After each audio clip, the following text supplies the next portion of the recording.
asistente del Departamento de Educación Médica. Asimismo también soy subcoordinador del ciclo introductorio, que es el primer semestre de la carrera de doctor en medicina de la facultad.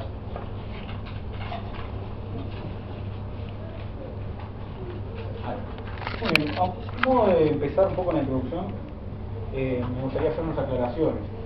Nosotros comenzamos, en realidad, todo el tema de los entornos virtuales de aprendizaje comenzó en el año 2006, y en Facultad de Medicina se empezó muy poco después, principalmente con cursos de posgrado.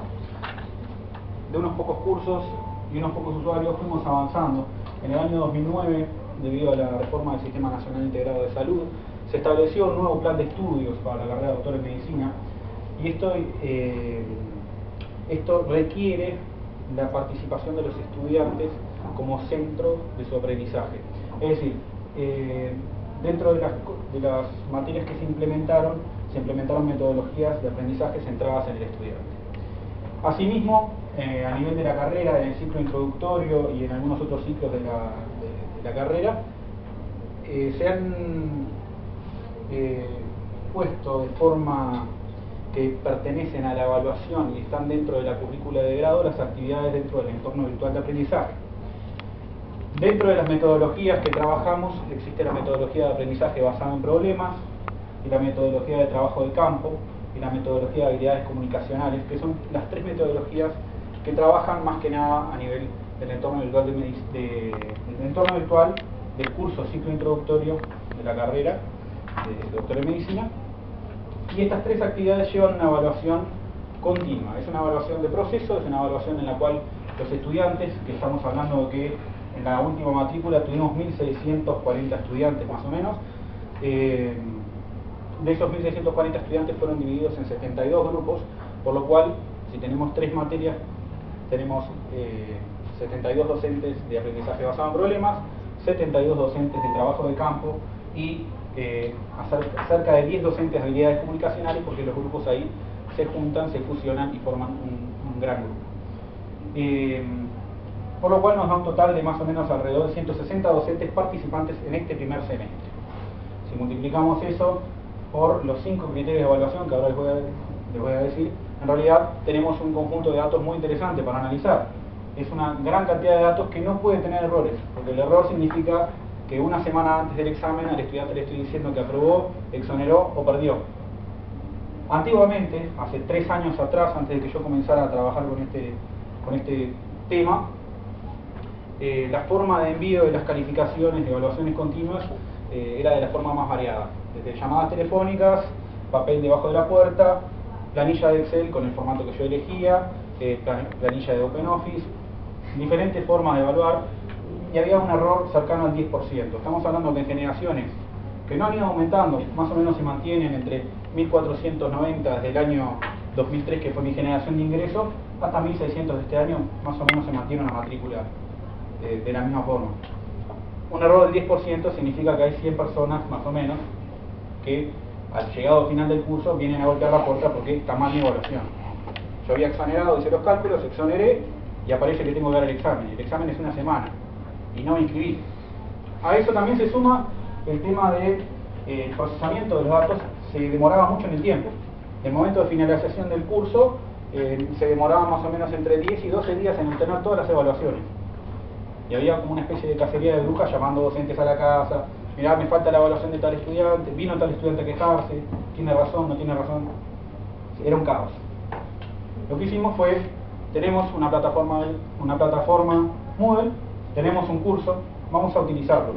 Se nos ocurrió, no tanto mediante el calificador y crear una calificación, que es un proceso más complejo, sino que crear una tarea de subida avanzada de archivos, en la cual los estudiantes no suben la tarea, sino que esa tarea está oculta, no hay ningún archivo que subir, y los docentes tampoco suben un archivo, sino lo que hacen es la califican. Esa tarea lleva por nombre evaluación continua, para cada una de las materias que dijimos. Hay 3 evaluaciones continuas, como pueden ver: habilidades comunicacionales, esta es la última, trabajo de campo y aprendizaje basado en problemas, y los otros 2 criterios de evaluación son las evaluaciones de los parciales de la carrera.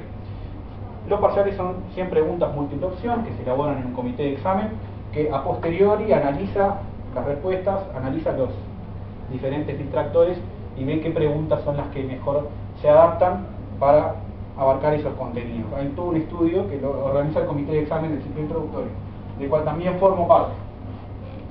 Bien, para obtener una calificación y un resultado final del ciclo, utilizamos esta tabla. Para obtener esta tabla, obviamente que tengo que tener fidelidad de los datos. La fidelidad de los datos es fundamental. Como pueden ver, si un estudiante saca, por ejemplo, menos de 2 o menos de 3, reprueba el curso. Ahora, el problema es en este cuadradito de aquí, que dice examen o exonera.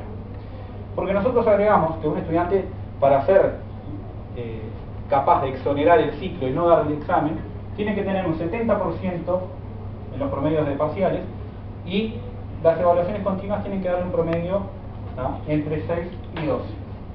¿Tá? En realidad aquí está mal el dato, es entre 8 a 12, tiene que tener un promedio mayor a 8. Ahora, el estudiante no puede tener ninguna evaluación continua menor a 6, y tampoco puede tener obviamente ninguna evaluación continua dentro de este rango. El problema era cómo nosotros articulamos toda esta información para después darle al estudiante, bueno, o sea, el estudiante ya sabe, pero se generaban muchos errores con este pasaje de datos, y era un organismo en Facultad de Medicina, que es la Secretaría de Apoyo a la Enseñanza, que trabaja con esto, recibe todos los informes, los procesa y los emite. Bien, como ya les adelanté, se crea otro criterio de evaluación que aparece, es obviamente la asistencia. Nosotros en Moodle instalamos en la versión actual, en la versión 1.9, que era la que estábamos trabajando hasta hace un par de años, existía ya el módulo de asistencias configurado. En esto lo tuvimos que configurar, pero no hay problema, instalamos el módulo de asistencias. Entonces también de esa forma nuestros docentes terminan la clase y ponen la asistencia ya en el sistema, y el estudiante puede tener un control de sus faltas, puede tener acceso a, bueno, jugar con las faltas, como le digo yo. El estudiante siempre dice, bueno, me queda un 10%, hice una falta, puedo hacer 2, puedo irme el fin de semana para afuera, hacen ese juego, y está bien, está dentro de las reglas.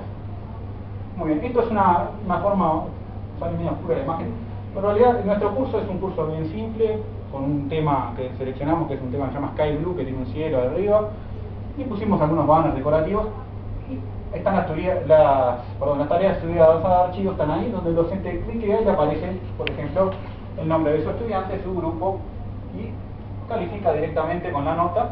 Nosotros le ponemos un máximo de escala, que es hasta el 12, porque es la escala de nota que utilizamos en la Universidad de la República, es hasta el 12.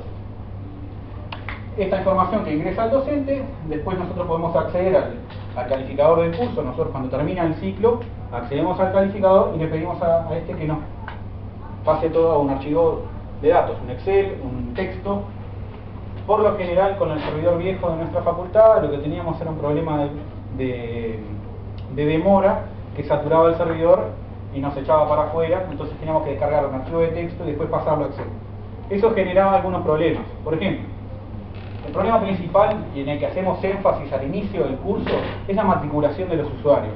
Es algo bien simple, pero los docentes tienen que estar como docentes. Lo que nos pasaba antiguamente era, muchos docentes venían y decían, la matriculación, yo estoy del grupo tal. Se automatriculaban, se metían y entraban como estudiantes. Al momento de yo después ponerlos en rol docente, había un loop ahí, que lo que hacía era, me generaba un corrimiento de datos en la línea. Y eso generaba un problema, porque tenía todos los resultados perfectos hasta estudiantes 700 y pico. Y de ahí para abajo estaban corridos uno para abajo. Entonces después tenía tremendo problema para procesar esa información.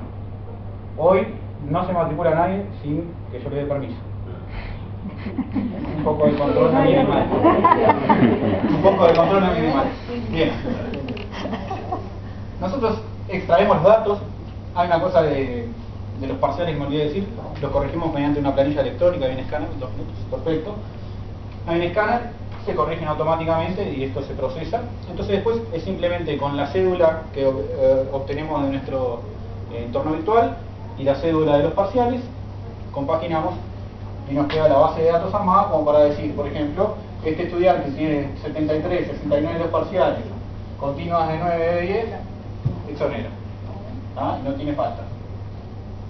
Entonces es una forma mucho más rápida. ¿Qué ganamos con esto? Obviamente una disminución de los tiempos. Hoy estamos hablando de 2 días, Termina el curso, a los 2 días están los resultados de los estudiantes. Ya el estudiante está tranquilo, sabe qué pasó. Disminuimos los errores, aquello del pasaje de datos de manos de un lado, que yo te lo anoto en un papel, que te doy por teléfono, que leí un 6 y era un 8, era la clásica, esas de siempre.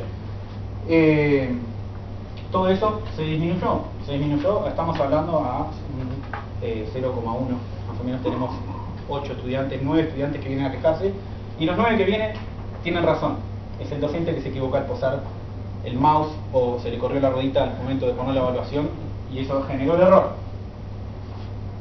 Y al inicio de la carrera nuestra, los estudiantes realizan un formulario estadístico que brinda datos sociodemográficos. Esos datos quedan en una gran base de datos de esa generación. A nosotros nos permite buscar indicadores de suceso en el primer semestre de la carrera de Facultad de Medicina mediante la mezcla de esas evaluaciones.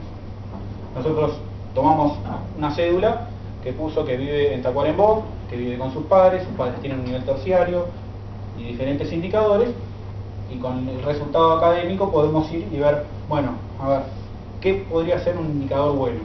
Por ahora lo que nos va dando, si sos mujer del interior, te va a ir bien en la Facultad de Medicina. Bueno, esto es lo que les explicaba. Nosotros con esa base de datos podemos más o menos ver la tendencia que tienen estas evaluaciones continuas. En nuestro departamento, yo trabajo para el Departamento de Educación Médica, y nuestro departamento nos preocupa mucho. ¿Por qué? Porque las grillas de evaluación continua las hacemos los docentes. Nosotros elegimos qué criterios vamos a evaluar y cómo. Entonces, podemos ver que, por ejemplo, hay una tendencia en aprendizaje basado en problemas, que es donde yo participo más que nada, que hay una tendencia a utilizar toda la grilla de evaluación. Hay estudiantes que pierden con 0, que pierden con 1, con 2, hay algunos que... Y hay una tendencia siempre hacia la derecha a poner notas superiores al 6 porque atraemos eso del liceo. El 6 está bien. A un estudiante le decís 3 y te mira con mala cara. En trabajo de campo, que es la otra actividad, existe se acota un poquito más la muestra. Y en habilidades comunicacionales es bastante más cortita. Eso nos permite más o menos investigar y proponer cambios para generaciones futuras, y proponiendo cambios en la grilla de evaluación. Nada más. Muy bien.